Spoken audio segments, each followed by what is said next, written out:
IDX Opening Bell kami lanjutkan bersama saya Nasiti Lestari. Pemirsa, perdagangan saham di Bursa Efek telah dibuka dan kita akan mencermati kinerja perdagangan saham hari ini.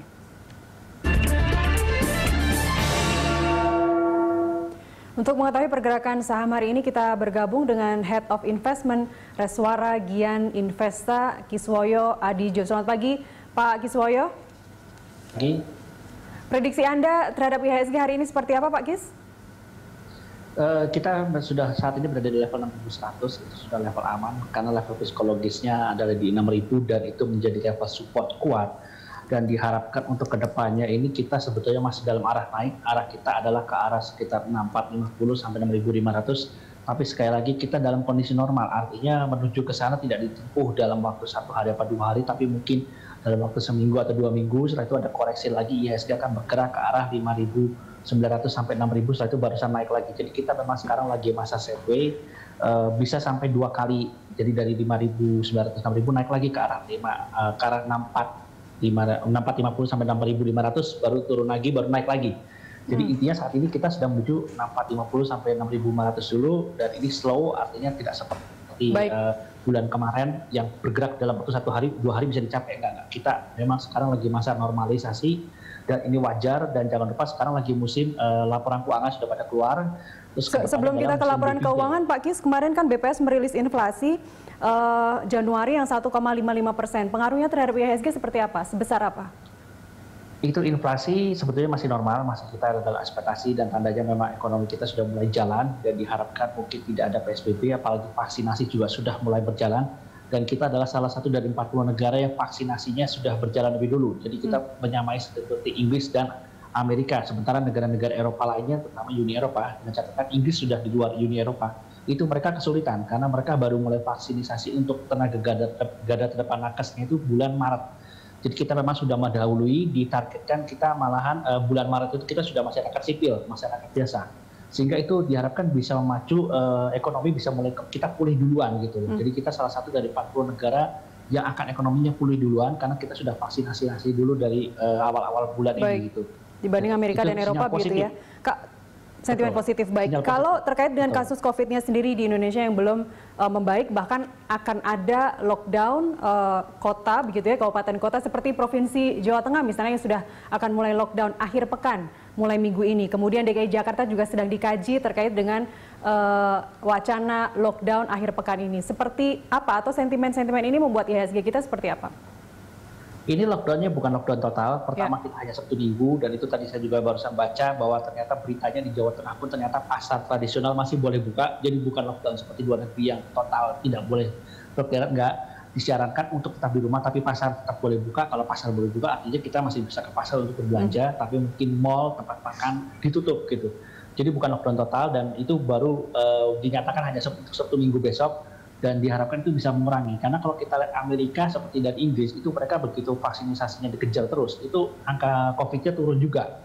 Jadi memang kita sambil menunggu vaksinasi, bahan baku juga sudah datang terus kemarin ke Bandung, sedang berusaha didistribusikan juga. Memang kita lagi kejar-kejaran bahan baku cepat datang. Artinya lockdown yang dimaksud meskipun bukan ya, meskipun hanya akhir pekan itu tidak akan membawa pengaruh sentimen negatif untuk IHSG?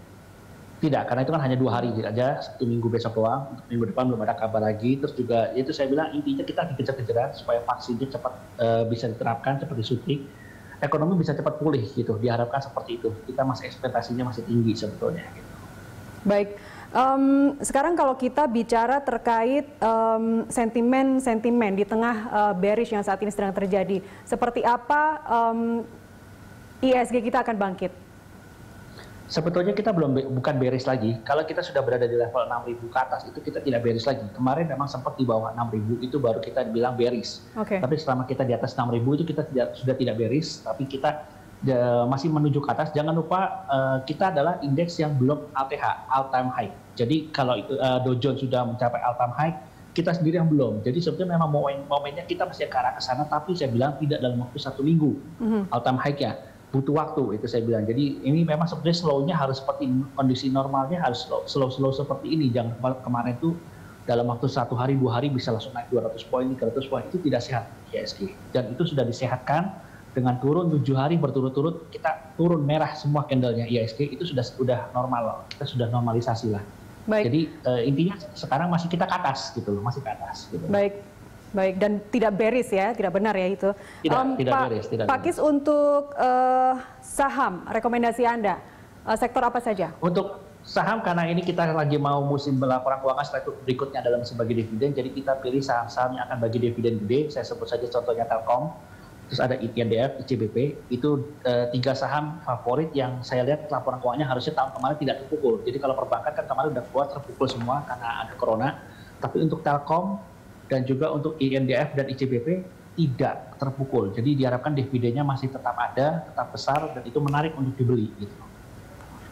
Baik, kalau untuk sektor CPO seperti apa, Pak Kis, ini juga terkait dengan adanya kenaikan tambahan pajak impor di India yang sebesar 17,5% untuk CPO. Untuk CPO mungkin akan memukul harganya, tapi laporan keuangan dia harusnya tahun buku kemarin itu masih bagus karena kemarin ada puncak ketinggian dari harga CPO yang cukup tinggi dan itu diharapkan mungkin emiten CPO juga, tapi tidak semua emiten CPO akan bagi dividennya. Jadi kita harus lihat dulu kriteria masing-masing dari saham-saham CPO-nya mana yang biasanya bagi dividen. Jadi dia akan bagi dividen gede kalau net profitnya tinggi gitu. Baik. Jadi untuk CPO harus dilihat lagi emiten per emiten ya gitu. Untuk harga minyak dunia, Pak Kis, yang ini terus menguat ya menjelang pertemuan OPEC Plus nantinya, apakah ini juga menjadi sentimen positif untuk emiten komoditas kalau kita sebut seperti Medco Energy atau AKRA misalnya, seperti apa? Betul, karena bagaimanapun juga ketika vaksinasi ini saya bilang balik lagi vaksinasi sudah mulai berjalan di dunia dan nanti ekonomi dunia mulai pulih, otomatis permintaan oil akan naik. Ketika permintaan oil akan naik, harga akan naik. Jadi itu sebetulnya sudah suatu sinyal bahwa ekonomi dunia ini sudah akan mulai pulih, ditandai dengan vaksin yang sudah mulai disuntikan di mana-mana, harga oil sudah naik, itu tanda. Itu sudah jelas bahwa ekonomi kita, bukan hanya ekonomi kita, tapi ekonomi dunia juga mulai bangkit. Jadi memang emiten Medco salah satu yang terkena efek positif juga, AKRA juga, tapi untuk Medco juga jangan lupa dia tidak hanya emiten oil dan gas, dia juga ada tambang bekas, dulu namanya Newmont, sekarang jadi Aman Mineral, itu tambang emas dan tembaga dan perak. Jadi memang itu akan menjadi diversifikasi bagi Medco, tapi intinya dia masih komoditi sih. Gitu. Baik, selain Medco dan AKRA, ada lagi yang Anda rekomendasikan? Mungkin 2 itu yang untuk saham emiten berkaitan dengan minyak ya, kenaikan harga minyak yang membawa sinyal positif hanya untuk Medco dan AKRA sih. Baik. Terakhir Pak Kis, untuk target IHSG akhir tahun ini berapa? Akhir tahun ini kami masih optimis 6.800, kalaupun misalnya ada swing ke atas itu bisa sampai ke arah 7.000, tapi harusnya sih normalnya sekitar 6.800. Kalau ada swing ya sampai 7.000 lah. Sampai akhir tahun ya, baik. Terima kasih Pak Kiswoyo atas informasi Anda bersama kami pagi ini. Pemirsa, demikian tadi Head of Investment Reswara Gian Investa Kiswoyo Aditjo.